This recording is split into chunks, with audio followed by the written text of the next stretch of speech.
Bonjour à tous.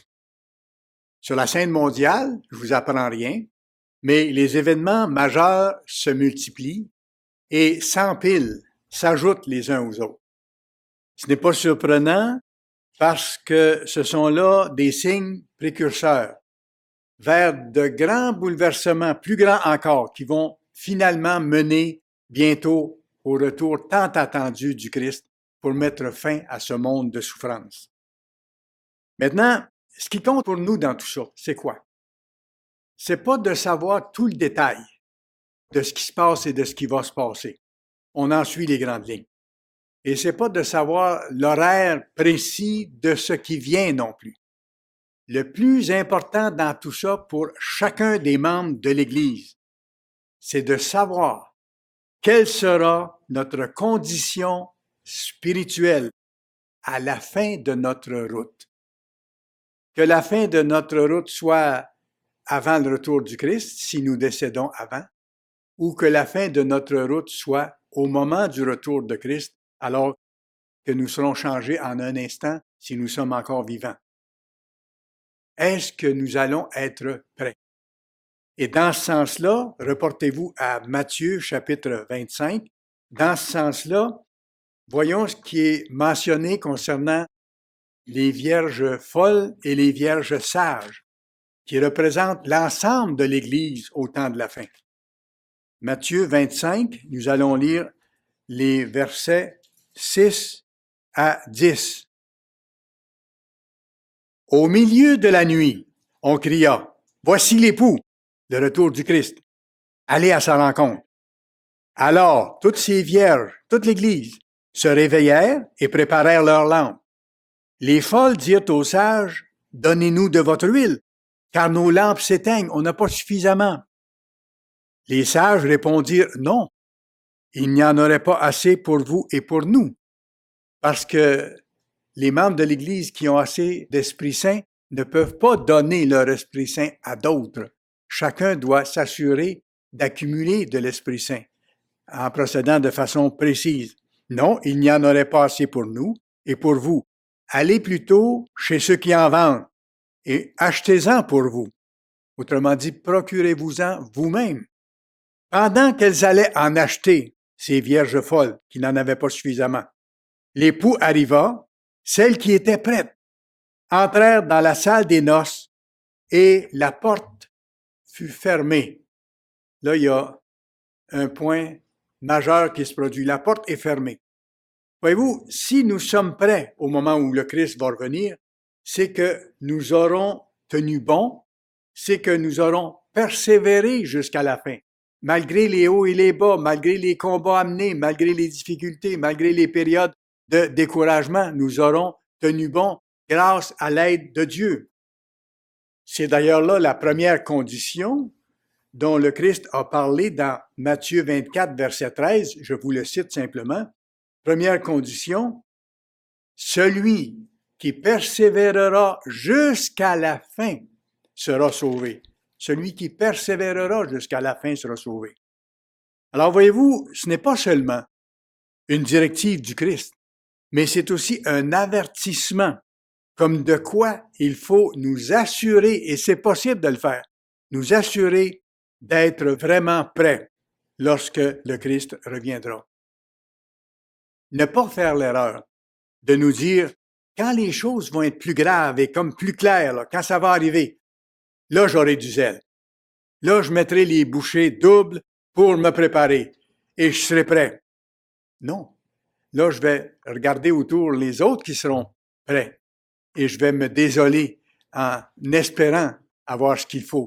Mais ce sera tard. Le titre de mon message aujourd'hui, « Comment persévérer jusqu'à la fin ?» Et c'est possible. Écoutez, depuis 40, 50 ans, il y a des membres de l'Église qui ont persévéré, qui ont tenu le coup dans toutes sortes de circonstances, parfois épouvantables. Vous seriez surpris de voir par quoi ces gens-là sont passés. Ils sont encore là. Ils ont tenu le coup grâce au Christ, parce qu'ils ont resté proches du Christ et ils ont fait en même temps ce qu'il fallait faire. Ils sont là. Donc, c'est possible de tenir bon. Mais, par ailleurs, plusieurs sont tombés. Un grand nombre ont abandonné. Pourtant, je dois dire qu'au moment de leur appel, ils avaient tous de très bonnes intentions. Ils voulaient atteindre le but que Dieu leur avait montré et rendu disponible. Ils ont fait comme les Israélites ont malheureusement fait quand ils ont été délivrés de l'esclavage de l'Égypte. Et dans ce sens-là, ils nous ont laissé un exemple à ne pas suivre, justement. Reportez-vous à 1 Corinthiens chapitre 10, s'il vous plaît. C'est ce que Paul nous rappelle. Premier livre aux Corinthiens, chapitre 10, et nous allons lire les versets 1 à 6. Frères, je ne veux pas que vous ignoriez que nos pères, nos ancêtres, ont tous été sous la nuée, qu'ils ont tous passé au travers de la mer, qu'ils ont tous été baptisés en Moïse dans la nuée et dans la mer. Et ce baptême-là ne pardonnait pas leurs fautes, bien sûr. C'était un baptême symbolique. Ils ont été baptisés en Moïse dans la nuée et dans la mer, qu'ils ont tous mangé le même aliment spirituel et qu'ils ont tous bu le même breuvage spirituel. Donc, les mêmes conditions de départ pour tous, car ils buvaient à un rocher spirituel qui les suivait, et ce rocher, le Dieu de l'Ancien Testament, était le Christ. Mais la plupart d'entre eux ne furent point agréables à Dieu, puisqu'ils périrent dans le désert. Or, ces choses sont arrivées pour nous servir d'exemple, afin que nous n'ayons pas de mauvais désirs comme ils en ont eu. Alors, voyez-vous, l'apôtre Paul nous rappelle ces situations-là pour que nous ne tombions pas dans le même piège. Alors, pour nous aider à persévérer aujourd'hui, nous allons voir 3 pièges ou 3 dangers à éviter. Il y en a d'autres, mais c'est 3 pièges importants. Le premier piège à éviter, oublier Dieu. Oublier Dieu. Ce n'est pas dans le sens d'oublier que Dieu existe. C'est pas non plus dans le sens d'oublier le nom de Dieu. Absolument pas. C'est dans le sens de ne pas pratiquer au mieux ses commandements de façon régulière, mais plutôt de faire des compromis avec ce que nous connaissons de la loi de Dieu, ce qui nous amène inévitablement, si on le fait, à nous éloigner de Dieu et même à nous détourner de lui. Voilà le piège. Et c'est ce qui est arrivé à tous les Israélites qui sont sortis d'Égypte, sauf 2, comme vous le savez, Josué et Caleb, dans tout l'ensemble des Israélites. Et c'est malheureusement aussi ce qui est arrivé à la 2e génération des Israélites qui sont sortis d'Égypte, ceux qui sont entrés finalement dans la terre promise sous la direction de Josué. Pourtant, et encore là, ça fait partie de l'avertissement qu'on doit recevoir, pourtant, ils connaissaient très bien ce qui était arrivé à leurs parents, qui étaient sortis d'Égypte, la main levée, tellement contents d'être libérés. Ils se sont fait raconter ce que leurs parents ont vécu. Que les parents avaient oublié Dieu, qu'ils s'étaient détachés de lui et qu'ils étaient morts au désert. Et ils les ont vus mourir au désert parce qu'ils étaient la 2e génération. Alors, ceux de cette 2e génération avaient aussi bénéficié eux-mêmes des miracles nombreux et constants de Dieu pendant 40 ans. Pendant ces 40 ans au désert, chaque jour, qu'est-ce qui est arrivé? Vous connaissez les textes. Leurs vêtements ne se sont pas usés ou détériorés pendant ces 40 années-là. Leurs chaussures ne se sont pas détériorées, absolument pas. Et chaque jour, ils avaient la manne comme nourriture. Ils n'avaient pas besoin de travailler. C'était une abondance extraordinaire. Ils ont été dans des conditions formidables. Ils ont eu de la manne chaque jour, comme vous savez, sauf le sabbat, parce que Dieu leur montrait par là qu'il y a une période de temps chaque semaine qui appartient à Dieu et qu'on doit respecter totalement. Alors, on pourrait penser que dans ces conditions-là, ça aurait été impossible d'oublier Dieu. C'était des conditions idéales. Pourtant, ils se sont détournés de Dieu. Ils ont oublié leur grand Dieu qui leur avait accordé toutes ces bénédictions. Dieu les avait avertis de ce danger-là. Pourquoi? Parce que Dieu connaît très bien les êtres humains et leurs limites, et il connaît nos tendances naturelles, les tendances naturelles du cœur humain, qui sont très bien décrites pour chacun de nous dans la Bible. Et c'est pour ça que Moïse avait averti cette deuxième génération-là, avant qu'ils entrent en terre promise, de ne pas oublier Dieu. Reportez-vous à Deutéronome chapitre 8, s'il vous plaît. Le livre de Deutéronome, le 8e chapitre. Et nous allons lire les versets 11 à 14. Garde-toi d'oublier l'Éternel, ton Dieu. Et après, il va dire, c'est quoi oublier Dieu? Il donne la définition tout de suite. Garde-toi d'oublier l'Éternel, ton Dieu, au point de ne pas observer ses commandements et ses ordonnances et ses lois que je te prescris aujourd'hui. Lorsque tu mangeras et te rassasieras, lorsque tu bâtiras et habiteras de belles maisons, lorsque tu verras multiplier ton gros et ton menu bétail, s'augmenter ton argent et ton or, et s'accroître tout ce qui est à toi, prends garde que ton cœur ne s'enfle et que tu n'oublies l'Éternel, ton Dieu, qui t'a fait sortir du pays d'Égypte, de la maison de servitude. Et il revient ensuite au verset 19 en reprécisant, si tu oublies l'Éternel, ton Dieu, et que tu ailles après d'autres dieux, si tu mets autre chose de plus important dans ta vie que Dieu, si tu les sers, ces dieux-là, et te prosternes devant eux, je vous déclare formellement aujourd'hui que vous périrez. Voyez-vous, c'est un ou l'autre. C'est vraiment très, très clair comme route à suivre.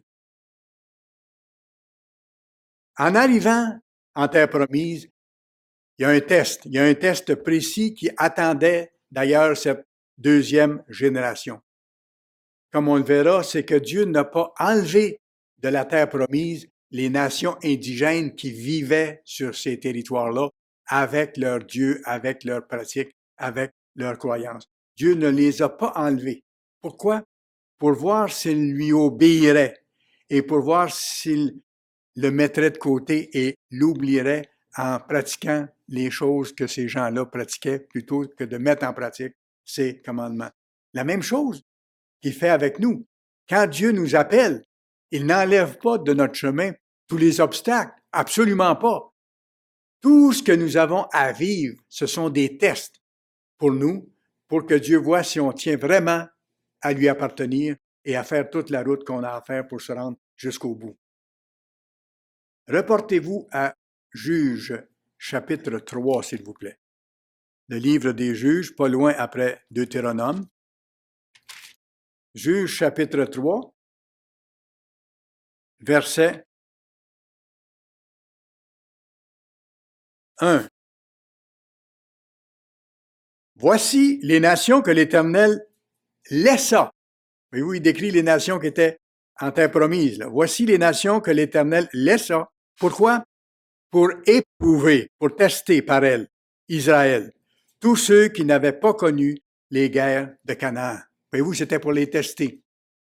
Dieu veut dans son royaume, Dieu veut que lui appartiennent ceux qui désirent vraiment de tout cœur lui appartenir par choix et par lutte pour lui prouver que notre cœur est vraiment à lui. Versets 4 et 5 maintenant. Lisons versets 4 et 5. Ça rappelle un peu le même principe.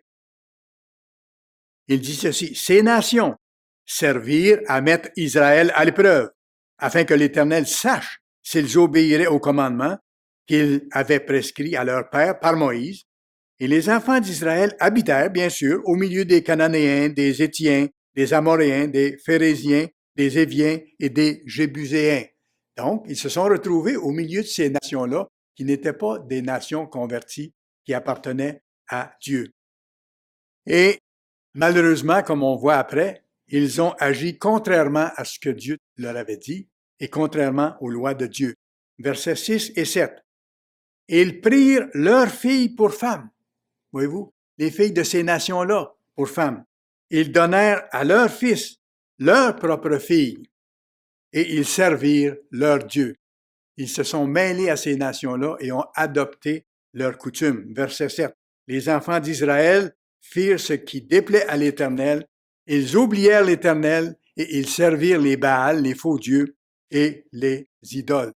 Pourtant, rappelez-vous, Dieu avait bien dit, et plusieurs fois, garde-toi d'oublier l'Éternel en ne observant pas tous ses commandements. Et eux, dans leur cas, un des problèmes qu'ils ont rencontrés, c'était la prospérité comme test. Parce que là, ça s'était mis à bien aller. Il n'y avait pas seulement ce test-là, il y avait aussi le test des coutumes autour qui pouvaient être attrayantes et les inviter à faire la même chose. Ça devenait disponible, ces tentations-là. Alors là, ils avaient des décisions à prendre pour voir s'ils s'attachaient à Dieu ou non. Et c'est toujours ça, nos décisions, nos choix qu'on a à faire. Et ce sera comme ça jusqu'au bout. Nous sommes tous soumis à différentes sortes d'épreuves, de tests, constamment, pour vérifier notre fidélité. Absolument. Par exemple, c'est un test d'être pauvre. C'est un test d'être dans la pauvreté. Nous l'avons été, mon épouse et moi, dans grande pauvreté même. Et M. Armstrong a été dans grande pauvreté. Et c'est un test. C'est un test aussi d'être dans l'abondance. Exactement. Est-ce que je vais servir Dieu alors que je suis pauvre? Continuer à le servir? Ou non? Et si je suis dans l'abondance, est-ce que je vais penser que j'ai plus besoin de lui, que tout va bien? Ou si je vais continuer à faire attention pour lui plaire et rester attaché à lui? Même chose en ce qui concerne la santé et la maladie. Si je suis malade ou si je suis en santé, quelle que soit la situation, est-ce que je vais rester fidèle à Dieu? Est-ce que je vais compter sur lui? Est-ce que je vais continuer à travailler de tout cœur, à vivre selon ses lois, malgré les défis que ça représente? D'ailleurs, pour nous aider à être sur nos gardes et pour nous aider à savoir comment agir, c'est-à-dire comment continuer à vivre selon ses lois pour persévérer. L'apôtre Paul nous rappelle l'expérience de ces Israélites. Reportez-vous à Hébreux. Hébreux, le 3e chapitre, s'il vous plaît. Hébreux, chapitre 3. Nous allons lire les versets 7 à 13. C'est pourquoi, selon ce que dit le Saint-Esprit, aujourd'hui, si vous entendez sa voix, et nous qui sommes appelés, que nous soyons dans l'Église tout récemment ou depuis plusieurs années, nous entendons sa voix. Nous avons entendu sa voix pour respecter son sabbat, pour être enseignés, pour le prier, pour garder ce temps pour lui, à sa gloire. Aujourd'hui, si vous entendez sa voix, comme c'est notre cas, n'endurcissez pas vos cœurs, comme lors de la révolte, au jour de la tentation dans le désert, où vos pères, vos ancêtres me tentèrent pour m'éprouver, et ils virent mes œuvres pendant 40 années. Aussi, je fus irrité contre cette génération, et je dis, ils ont toujours un cœur qui s'égare. Ils n'ont pas connu mes voies. Ici, la traduction n'est pas précise. Le mot original, vous pourrez voir, c'est « ils n'ont pas suivi mes voies ». Parce que pour les connaître, ils les ont connus. Dieu leur a révélé ses voies, mais ils ne les ont pas suivis. Ils n'ont pas suivi mes voies. Je jurai donc dans ma colère, ils n'entreront pas dans mon repos. Prenez garde, frères. Là, ça s'adresse à l'Église à l'époque, mais à nous aujourd'hui. Prenez garde, frères, que quelques-uns de vous n'aient un cœur mauvais et incrédule. Il parle ici à des gens qui ont été appelés. au point de se détourner du Dieu vivant. Donc, il est clair, comme Paul le mentionne ici, qu'il est possible, une fois d'avoir été appelé, et de se détourner par la suite du Dieu vivant. Mais exhortez-vous les uns les autres chaque jour. On a besoin de s'entraider, de s'encourager. Aussi longtemps qu'on peut dire aujourd'hui. Donc, c'est encore possible que j'avance vers Dieu, afin qu'aucun de vous ne s'endurcisse par la séduction du péché. Et c'est toujours là qu'est notre talon d'Achille, la séduction du péché, l'attrait vers le mal, d'arriver à faire des compromis de plus en plus. Voyez-vous, à force de faire des compromis, on peut s'endurcir en ne pratiquant pas les lois de Dieu au mieux, en faisant des petits détours, en changeant des choses pour accommoder selon notre désir. À force de faire des compromis, quand on regarde l'histoire, on voit que les Israélites avaient endurci leur cœur au point de perdre de vue même le Dieu vivant, que les Israélites étaient devenus de moins en moins sensibles aux directives et aux commandements de Dieu. Écoutez, ce qui endurcit le cœur, c'est de suivre progressivement l'attirance trompeuse du mal, de suivre la séduction de la transgression des lois divines. Je vais vous donner un exemple qui peut nous aider à comprendre. Dans un sermon ancien, l'évangéliste qu'on connaît bien, M. John Ogwyn, a donné un bon exemple de ce que j'appellerais la force brutale qu'exerce l'attirance du mal sur tous les êtres humains. C'est pas le même mal qui attire autant un humain que l'autre, mais la force du mal, elle est attrayante et elle exerce sa force sur nous. C'est le cas d'un homme qui avait été condamné plusieurs fois au cours de sa vie à la prison. Un criminel endurci. Beaucoup de crimes liés à l'alcool, parce que l'alcool amène à prendre des décisions mauvaises, à faire des choses horribles, des crimes liés à la drogue et à plusieurs autres problèmes. Et cette fois-ci, cet homme-là était incarcéré déjà depuis pas mal longtemps. Et ce qui est arrivé, c'est que dans sa prison, il est venu en contact avec la pure vérité à l'époque. Alors, il a découvert le plan de Dieu. Il a été encouragé de découvrir que Dieu existe, qu'il y a des lois, qu'il y a un but pour les êtres humains, qu'il y a un but à l'existence humaine. Alors, il a commencé à vraiment changer. Il a été enthousiasmé. Et il est même devenu ce que j'appellerais un prisonnier modèle. Il a suivi diverses cures de réhabilitation. Il a suivi parfaitement le programme des alcooliques anonymes. Il rendait service. Il avait très bonne réputation. C'était devenu un prisonnier modèle. Puis, le temps a fait son temps. Et rempli de bonnes intentions, le jour est venu où il a été libéré. Ce qu'il a fait à ce moment-là, ça faisait longtemps qu'il n'y avait pas de lieu d'habitation, il est retourné habiter avec sa mère. Et il a été béni parce que les membres de sa famille se sont cotisés pour lui acheter un vieux camion pour qu'il soit capable de voyager à son travail s'il y avait un travail. Et pas longtemps après, il a trouvé un travail. Tout encouragé, la vie venait de changer, une vie nouvelle devant lui avec les connaissances qu'il avait, avec le but qu'il avait découvert dans la loi de Dieu. Première semaine de travail. Vendredi après-midi, le salaire, la paye arrive. Et là, les collègues l'invitent, bien sûr, comme ça se fait régulièrement, à prendre une bière à la taverne à l'époque, parce que ça remonte à plusieurs années, à prendre une bière à la taverne. Alors, voyez-vous, dans son cas, plutôt que d'avoir planifié, d'avoir décidé d'éviter toutes les occasions, il ne s'est pas méfié, sans prudence ni méfiance, il y va. Il ne refuse pas la première bière, bien sûr, pour ne pas déplaire à ses compagnons. Et il a aimé la deuxième, la troisième, les autres et le crack également qu'il s'est procuré. Donc, il s'est retrouvé aussitôt dans la même situation qui était auparavant. Tout a basculé. Le problème, l'attirance trompeuse du mal. Dans son cas, c'était l'alcool. Vous savez, c'est très facile d'être sobre en prison. C'est très facile d'être sobre en prison si on n'a pas accès à l'alcool et aux drogues, comme c'était souvent à l'époque, il y a plusieurs années. Remarquez bien que Dieu n'a pas empêché Adam et Ève d'avoir accès à l'arbre de la connaissance du bien et du mal, et il n'a pas empêché nos premiers parents d'en prendre. Il aurait pu les empêcher, mais il ne devait pas le faire parce que Dieu veut avoir dans sa famille des gens qui auront volontairement choisi de vivre selon ses lois et même d'en payer le prix ou d'en souffrir à certains égards pendant un certain temps. Alors Dieu ne les a pas empêchés. Ça fait partie de son plan.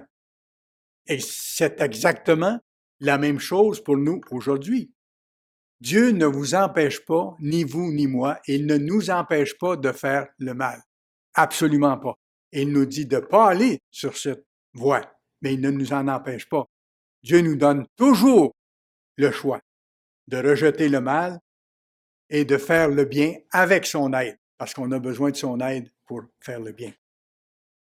Mais comme le dit Jérémie 17, verset 9, Jérémie 17, verset 9, je vous le cite tout simplement, et c'est notre cas à tout le monde, le cœur humain est tortueux par-dessus tout.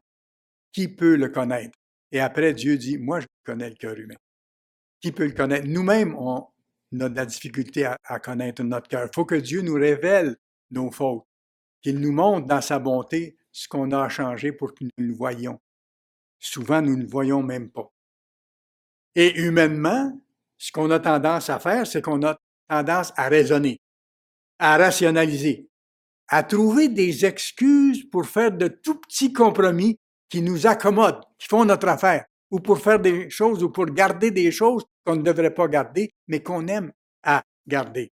On trouve des excuses pour faire de petits compromis, et par après, de plus en plus de petits compromis, jusqu'à des plus gros compromis. Ce qui nous endurcit progressivement le cœur, qui endurcit progressivement notre conscience. Dans quel sens? C'est que ça nous rend moins perceptifs du mal. On voit moins le mal, ou on voit moins les conséquences dangereuses du mal, de la transgression des lois de Dieu.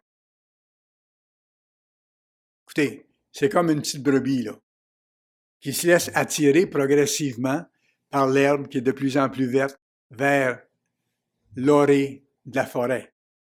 C'est dans la forêt que se trouve le loup, absolument. Mais elle s'en va de plus en plus, ne se méfiant pas, voulant tirer avantage de ce qui fait son affaire. Mais là se trouve le loup qui l'attend. Comme la Bible nous dit, comme le lion rugissant, qui cherche qui il dévorera. Si nous faiblissons sur certains aspects, que nous nous laissons aller sur certains aspects, il va en profiter pour nous nourrir dans ce sens-là, pour nous amener à nous détourner progressivement de Dieu. Vous pourrez voir ça dans 1 Pierre chapitre 5, versets 8 et 9. 1 Pierre chapitre 5, versets 8 et 9. Et vous savez, Satan a l'art de nous transmettre toutes sortes d'idées. La Bible nous dit qu'il est le prince de la puissance de l'air. Et comme une télévision ou un radio qui émet des ondes, Satan émet des ondes, Satan émet des pensées dans notre esprit, souvent, et il faut faire attention aux pensées qui nous viennent. Il ne faut pas réagir ou obéir, je devrais dire, à toutes les pensées qui nous viennent. Parce que ce ne sont pas toutes les pensées qui viennent de nous. Il y a bon nombre des pensées qui nous viennent du prince de la puissance de l'air. Il envoie ses pensées et là, on a le choix de les garder ou pas.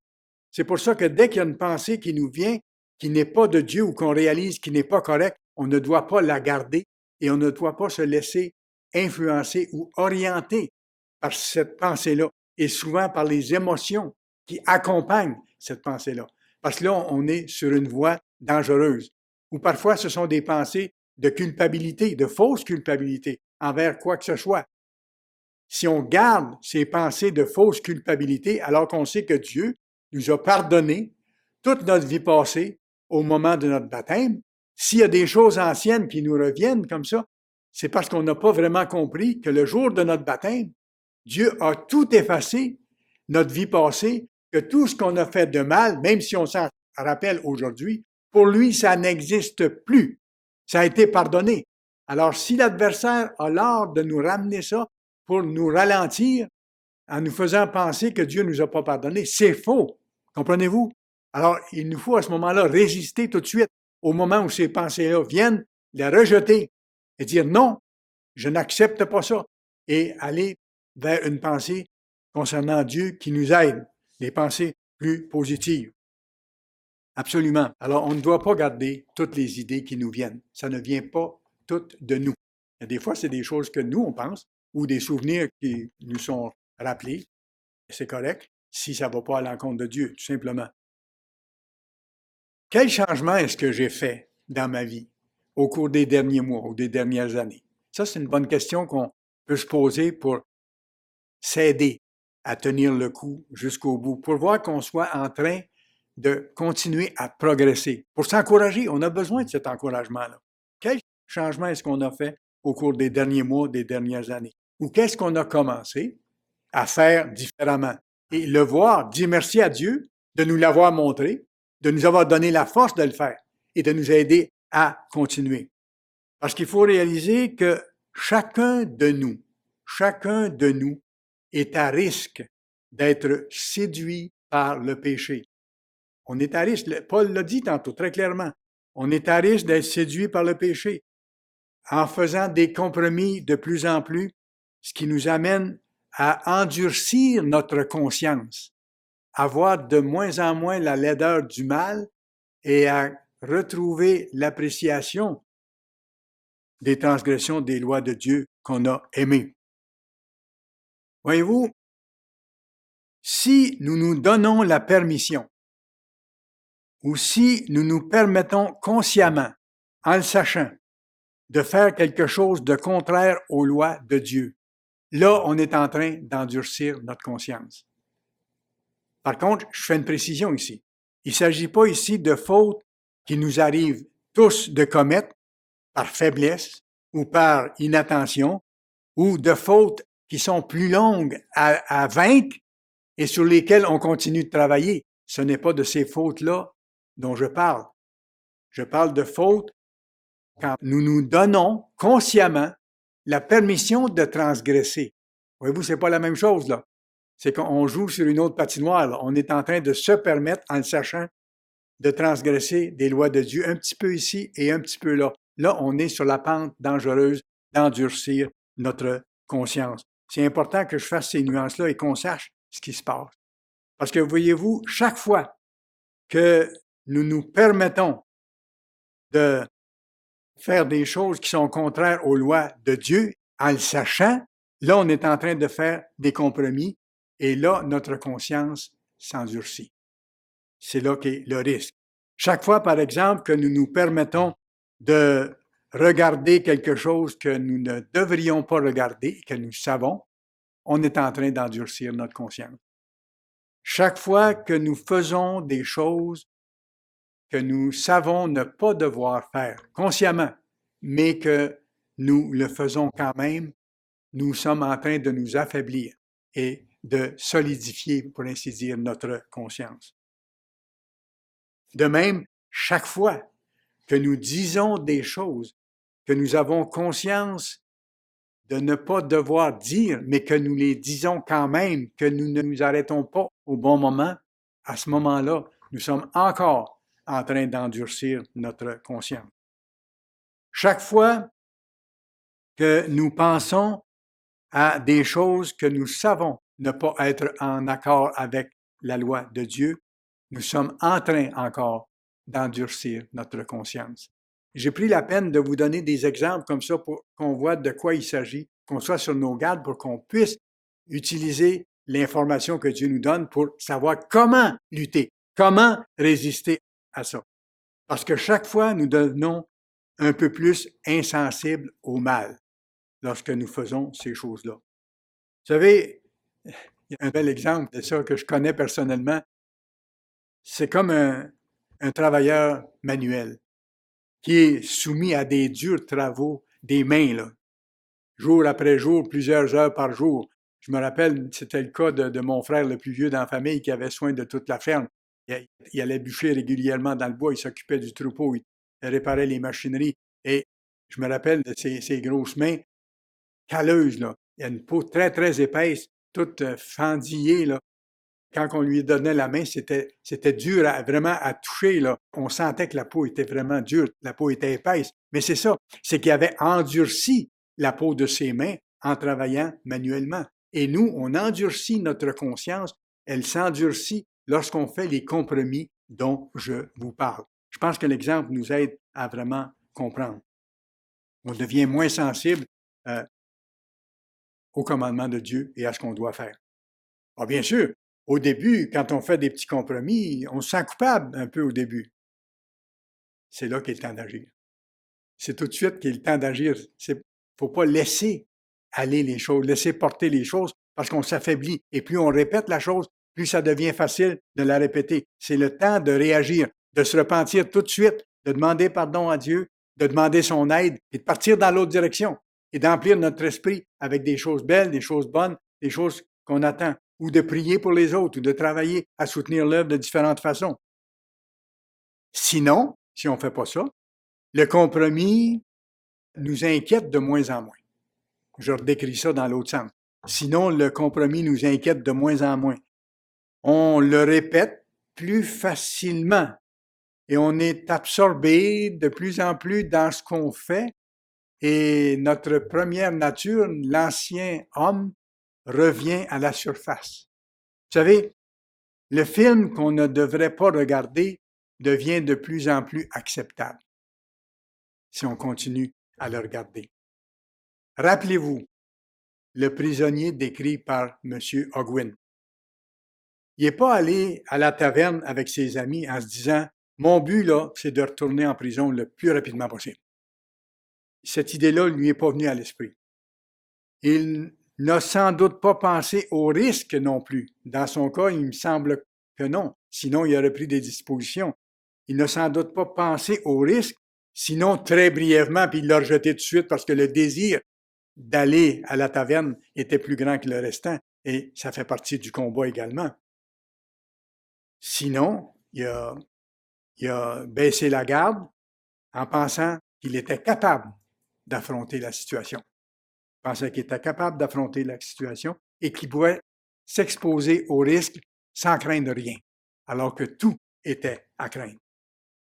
Alors, voyez-vous, c'est ainsi que notre conscience peut s'endurcir progressivement par des transgressions répétées, par des compromis répétés. Par exemple, je donne quelques exemples pour que ça devienne encore plus réel. Travailler un peu au sabbat après le coucher du soleil. Pas beaucoup, mais un petit peu. Continuer à travailler alors que le soleil est couché. Ce qu'on doit faire, si on appartient à Dieu, c'est de se préparer d'avance pour le sabbat, de tout classer ce qu'il faut pour que quand le sabbat arrive, qu'on puisse entrer calmement dans ce 24 heures qui appartient exclusivement au Créateur de l'univers. Alors, c'est un petit compromis que certains se sont permis de faire dans le passé et qui les a amenés plus loin quand ils l'ont répété. Autre exemple, ne pas se rendre à la Sainte Convocation quand rien ne nous en empêche. Quand une raison majeure nous empêche d'y être, pas de problème. Mais c'est un compromis dangereux de ne pas se rendre à la Sainte Convocation, qui est un ordre de Dieu, de se présenter physiquement pour être ensemble devant lui à la Sainte Convocation. C'est un ordre que Dieu nous donne. Mais de ne pas venir quand il n'y a rien de véritable qui nous empêche d'y aller, c'est un compromis qui peut, avec d'autres choses et avec sa répétition, nous amener loin de Dieu. Participer aux festivités et aux repas du temps de Noël et du jour de l'an, ce n'est pas à nous. Ce ne sont pas des fêtes divines. Ce sont de beaux pièges. Ça peut être attirant de ne pas vouloir perdre l'amitié des nôtres ou des membres de notre famille. Mais nous, qui avons été appelés par Dieu à être des pionniers d'une nouvelle civilisation, nous devons nous tenir sur nos deux pieds, avertir les nôtres, poliment, gentiment, ne pas créer de problème, bien sûr, mais ne pas participer à toutes ces festivités, à tous ces repas de famille qui prétendent être pour le bien de la famille, mais c'est toujours dans le cadre des fêtes païennes de Noël et du Nouvel An. C'est ça qu'il faut voir. C'est à ça qu'il ne faut pas participer. Autre exemple de petit compromis qu'on peut faire et qui est dangereux, ne pas verser régulièrement et entièrement à Dieu le 10% total de sa dîme, parce que ça lui appartient, de notre salaire de travail ou de nos intérêts qu'on retire par les placements qu'on peut avoir. Dieu demande qu'on lui verse 10% de notre salaire de travail, salaire net de travail, et 10% de nos revenus de placement ou d'intérêt. Alors, on ne doit pas jouer avec ça. Si on commence à jouer avec ça, c'est toujours le même principe. Petit à petit, ça va dans la même direction. Ne pas aider ou encourager quelqu'un qui en a besoin quand nous avons la possibilité de le faire. Souvent, on a la possibilité d'encourager quelqu'un, de prendre le temps d'écouter la personne ou de lui apporter de l'encouragement ou de l'aider de différentes façons. Si on peut le faire, Dieu dit faites-le. Alors, si je ne le fais pas, voyez-vous, je fais des compromis avec la loi de Dieu qui nous est donnée. Et ça s'applique dans l'ensemble de toutes les lois de Dieu. Les Israélites qui sont sortis d'Égypte sous la direction de Moïse se sont laissés endurcir par la séduction du péché. C'est leur histoire. Au départ, ils avaient tous l'intention d'entrer en terre promise. Ils ne visaient pas mourir au désert, ce qui leur est arrivé. Ce fut la même chose pour la deuxième génération, celle qui est entrée en terre promise. Ils ont malheureusement fait des compromis, ils ont oublié graduellement Dieu et ils ont été, comme conséquence, amenés en captivité. Écoutez, nous affrontons les mêmes dangers en principe. Mais nous, dans notre cas, ce qui est formidable, c'est que nous avons le Saint-Esprit de Dieu pour faire toute la différence. Nous pouvons crier à notre grand Dieu et à notre grand frère pour nous aider. Reportez-vous à Hébreux, s'il vous plaît. Hébreux, chapitre 4. Hébreux, chapitre 4. Lisons les versets 1 et 2. Craignons donc, tandis que la promesse d'entrer dans son repos subsiste encore, qu'aucun de vous ne paraisse être venu trop tard. Ça, c'est ceux qui sont appelés maintenant. Car cette bonne nouvelle nous a été annoncée aussi bien qu'à eux. Mais la parole qui leur fut annoncée ne leur servit de rien parce qu'elle ne trouva pas de foi chez ceux qui l'entendirent. Versets 15 et 16 du même chapitre. Commençons au verset 14. 14 à 16. Ainsi, puisque nous avons un grand souverain sacrificateur qui est prêt à nous aider n'importe quand, qui a traversé les cieux, Jésus, le Fils de Dieu, demeurons fermes dans la foi que nous professons, car nous n'avons pas un souverain sacrificateur qui ne puisse compatir à nos faiblesses. Au contraire, il a été tenté comme nous en toutes choses. Il sait par quoi nous passons, sans commettre de péché dans son cas. Verset 16, approchons-nous donc avec assurance du trône de sa grâce pour être pardonnés parce qu'il nous arrive de manquer notre coup, afin d'obtenir miséricorde et de trouver grâce pour être secourus dans nos besoins. Et c'est pour ça qu'il nous donne son Saint-Esprit pour nous secourir, pour nous aider à passer à travers. Deux éléments ici. Un, croire Dieu. Et deuxièmement, agir en conséquence en comptant sur l'aide de Jésus-Christ. Ce qui m'amène au deuxième danger à éviter. Deuxième piège à éviter pour être capable de persévérer, c'est laisser les moments de découragement prendre le dessus et nous arrêter ou nous ralentir. C'est qu'on ne doit pas, je le mets dans l'autre sens, on ne doit pas laisser les moments de découragement qui nous arrivent tous. On a tous des moments de découragement. On ne doit pas laisser les moments de découragement prendre le dessus, continuer autrement dit, et permettre à l'adversaire de jouer là-dessus. On ne doit pas garder les moments de découragement et les laisser prendre le dessus. Pour éviter cela, on demande l'aide directe de Jésus comme on vient de voir, comme les gens de foi qui sont décrits dans Hébreux 11. Reportons-nous à Hébreux 12 par contre. Hébreux chapitre 12. Hébreux chapitre 12, lisons les versets 1 à 3. Nous donc aussi, puisque nous sommes environnés d'une si grande nuée de témoins, les hommes et les femmes de foi mentionnés dans Hébreux 11 qui ont passé à travers toutes sortes d'épreuves, qui ont réussi.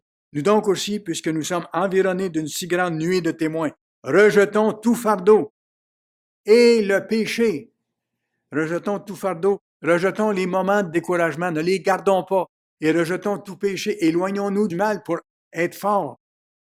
Rejetons le péché qui nous enveloppe si facilement, qui nous attire, et courons avec persévérance dans la carrière qui nous est ouverte. Comment? Regardez notre force ici. Verset 2. Ayant les regards sur Jésus qui suscite la foi. Oui, c'est lui qui nous donne la foi. Sa foi, il en a besoin. C'est un fruit du Saint-Esprit. C'est lui qui nous donne la foi et l'amène à la perfection. En échange de la joie qui lui était réservée, il a souffert la croix, méprisé l'ignominie et s'est assis à la droite du trône de Dieu. Considérez, en effet, celui qui a supporté contre sa personne une telle opposition de la part des pécheurs, afin, regardez bien, afin que vous ne vous lassiez point l'âme découragée, que vous ne vous laissiez pas aller au découragement. Lui a tenu le coup et il est prêt à nous aider à tenir le coup dans de telles circonstances. C'est des encouragements dont on a absolument besoin.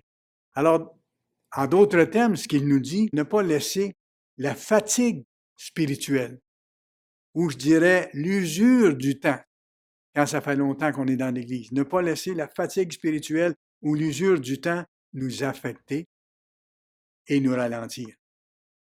On est dans une course spirituelle sur une longue distance. Sur une longue distance. Bien sûr, c'est un marathon spirituel. Et comme dans les marathons physiques, c'est vers la fin de la course, vers la ligne d'arrivée, en approchant la ligne d'arrivée que la fatigue se fait le plus sentir.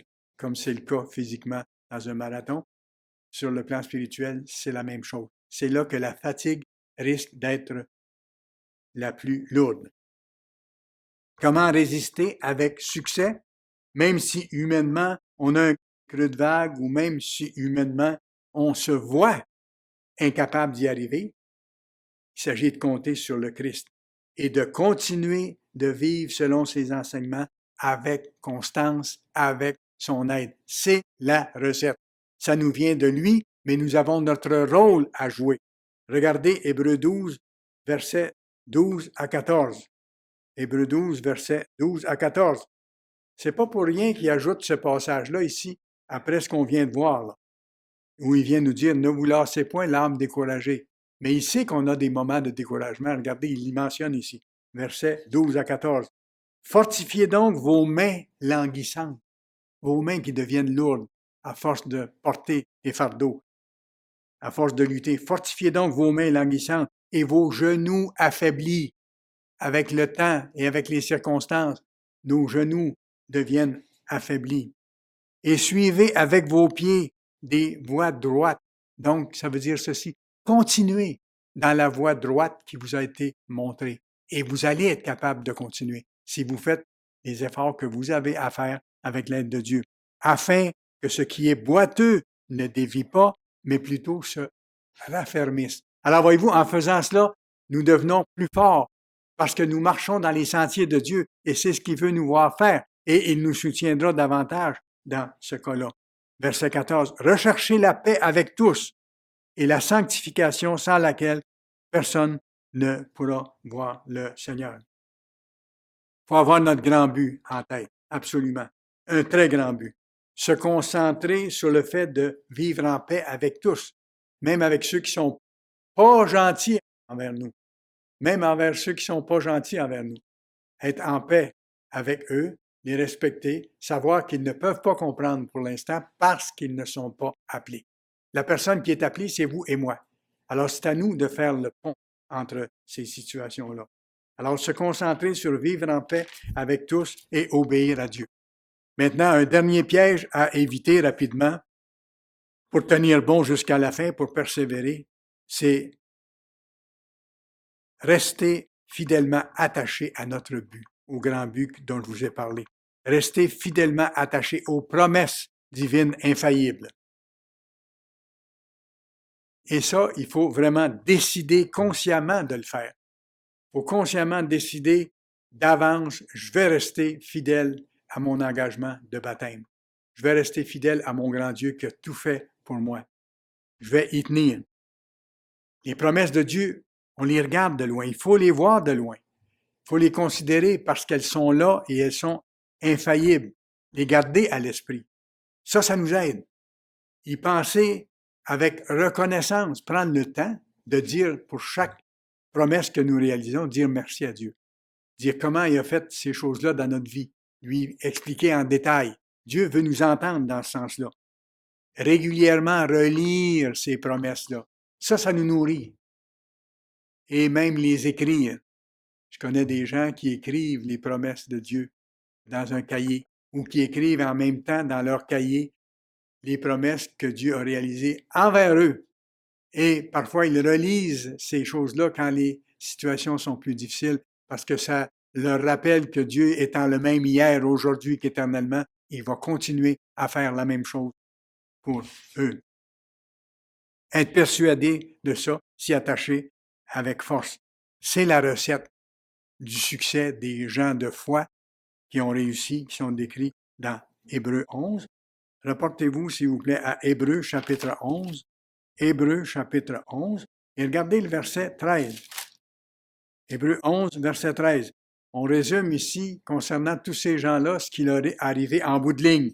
C'est dans la foi qu'ils sont tous morts, sans avoir obtenu les choses promises, les choses les plus lointaines qui avaient été promises, parce qu'ils ont reçu au cours de leur vie plusieurs bénédictions qui avaient été promises. Mais les choses principales étaient à venir. Et c'est dans la foi qu'ils sont tous morts sans avoir obtenu les choses promises. Mais ils les ont vus et salués de loin, reconnaissant qu'ils étaient étrangers et voyageurs sur la terre. Qu'ils attendaient quelque chose de beaucoup plus qu'il y a à attendre de cette vie maintenant. Et si on regarde de proche, il y a 3 éléments qui se dégagent de l'attitude qui leur a permis de réussir. Il leur a permis à ces gens-là de tenir bon. 1, ils ont vu les promesses. Comme nous les voyons. On peut les lire, les relire, les écrire, s'en encourager. Ils ont vu les promesses. Deuxièmement, ils ont été persuadés et convaincus de ces promesses-là et du fait que Dieu accomplit infailliblement, toujours à la lettre, ses promesses en son temps et à sa façon.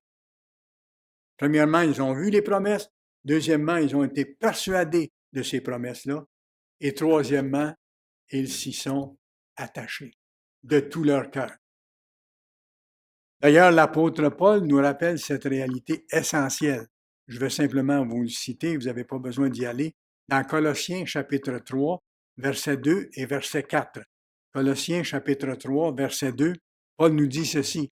Attachez-vous solidement aux choses d'en haut et non à celles qui sont sur la terre.